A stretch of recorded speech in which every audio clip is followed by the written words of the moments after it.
안녕하세요, 여행작가 봄비입니다. 겨울에만 만날 수 있는 특별한 여행지, 우리나라를 대표하는 겨울의 도시 대관령에서 매년 열리는 대관령 눈꽃축제와 함께 떠나기 전 겨울여행 코스를 소개합니다. 특히 대관령에서 놓쳐선 안 될 5가지를 준비해봤습니다. 환상적인 겨울왕국으로 떠나는 길, 첫 번째는 바랑산 관광 케이블카입니다. 겨울 주말엔 사람이 너무 많다고 해서 저는 9시 오픈런을 했죠. 바랑산 케이블카는 우리나라에서 가장 긴 코스로 편도만 해도 약 18분 정도가 소요되는 곳이죠. 내려올 때는 일레길을 탈 수 있어서 노래를 들을 수 있습니다. 스키장에서 들어야지. 케이블카에서도 빵빵하게 노래를 들을 수 있습니다. 우리만의 세상이죠. 이제 상부승강장 도착. 저기 동해시, 저기 정동진. 해발 1458m로 우리나라에서 12번째 높은 산인데요. 여기 정상 곳곳에 포토존이 마련되어 있으니 인생사진 찍을 수 있는 곳이죠. 그리고 상부승강장 바로 위에 우리나라에서 가장 높은 곳에 자리한 스카이워크가 있습니다. 스카이워크는 날씨에 따라 일부 입장이 제한될 수 있는데요. 제가 방문한 날엔 겨울바람이 진짜 차갑더라고요. 바람에 날아갈 뻔했어요.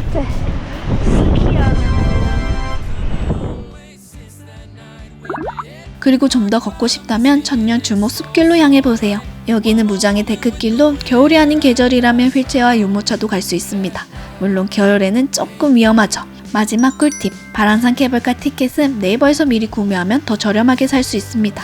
이 티켓은 당일 구매, 당일 사용도 가능하더라고요. 여기가 지금 오산 불고기 거리 공영주차장, 무료주차. 여행에서 먹거리가 빠지면 서운하죠? 대관령에서 놓칠 수 없는 2가지 맛, 황태요리와 오산 불고기. 그중 제가 선택한 메뉴는 2018년 평창 동계올림픽을 맞아 조성된 횡계 오산 불고기 거리에서 즐기는 오산 불고기입니다. 평창에서 쉽게 구할 수 있었던 재료인 동해안 오징어, 고드러운 돼지고기, 그리고 고랭지 야채까지 매콤한 고추장 양념에 버무려 만든 오산 불고기는 오산 불고기를 여러가지 야채와 싸서 먹어도 좋고 마지막엔 밥과 비벼 먹어도 너무 좋죠. 참고로 오산 불고기 거리는 대관령 눈꽃축제에서 걸어서 갈 수 있는 곳에 자리하고 있습니다.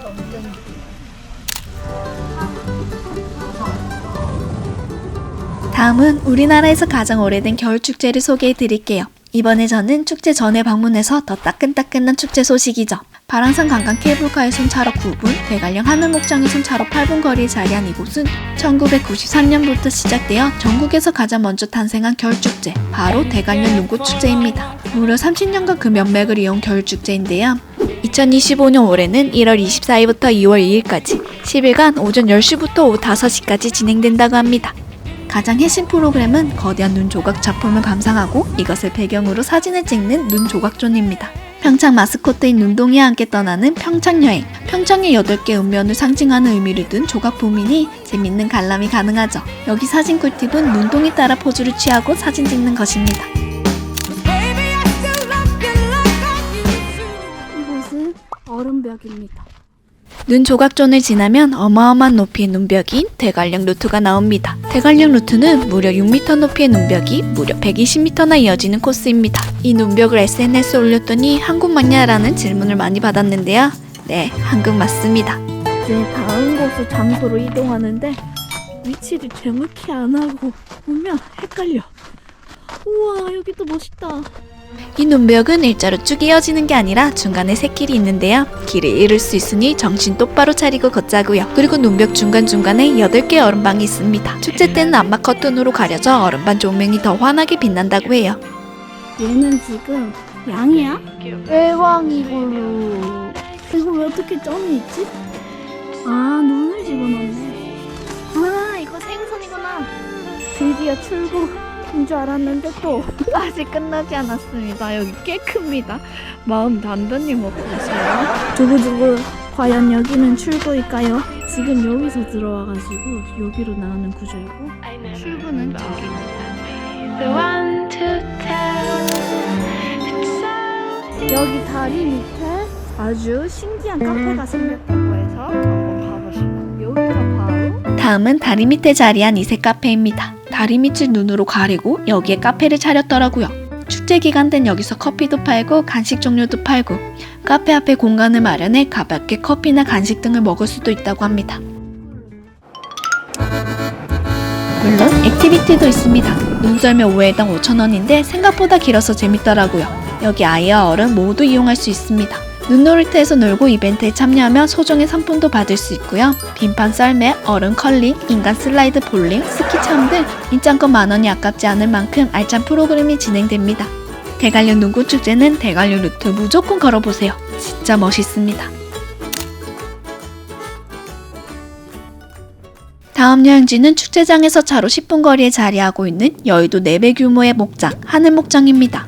하늘목장은 1974년 우유를 생산하는 적소목장으로 시작해 2014년 40년 만에 일반인에게 개방한 곳인데요. 국내 최초 고지대 초지목장으로 인공적인 요소를 최소화하고 자연 그대로의 모습을 간직한 목장입니다. 입구에서 정상까지 걸어가려면 거의 1시간 이상이 걸리지만 트랙터를 이용하면 15분 만에 정상에 도착할 수 있습니다. 트랙터 타고 정상에 도착하면 아름다운 풍차가 펼쳐지는데요. 노을과 풍차 조합은 잊을 수 없죠. 정상에서 15분간 자유시간이 주어지고 그 이상 정상에 머물고 싶다면 다음 트랙터를 이용하면 되는데요. 저는 마지막 시간에 탄 트랙터라 기회가 없었죠. 그래도 내려오는 길에 하차 지점이 2군데 더 있습니다. 세 번째 때 내렸어. 중간에 하차해 눈과 사진도 찍고 목장 분위기도 즐기고 트랙터 타고 한 바퀴 다 돌면 45분 정도가 소요됩니다. 트랙터 투어를 마친 후 건초주기 체험을 했는데요. 건초는 2,000원에 따로 구매할 수 있으며 특히 아이들에게 인기 있는 체험입니다. 흑양을 이렇게 가까이서 볼 수 있는 것도 재밌고 돼지도 봤답니다. 어구 진짜 잘 먹죠. 마지막은 하늘 카페에서 휴식을 취했습니다. 이곳에서는 신선한 요거트 아이스크림, 우유 아이스크림, 그리고 연유 라떼와 밀크티 등을 맛볼 수 있는데요. 요거트 아이스크림은 상큼한 맛이 일품이었습니다. 저 진짜 이거 추천해요. 옛날에 가을에도 여기 온 적이 있는데 매계절 다 이쁜 곳입니다.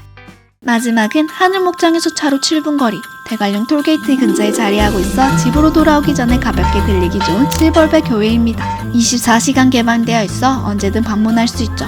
2가지 팁이 있는데 첫 번째는 교회종은 직접 울릴 수 있다는 점이죠. 줄을 잡아당기면 맑은 종소리가 울려 퍼지는데 생각보다 힘이 많이 듭니다. 두 번째는 교회 내부 창문 밖으로 보이는 피자집이 마치 유럽처럼 보인다는 점이죠.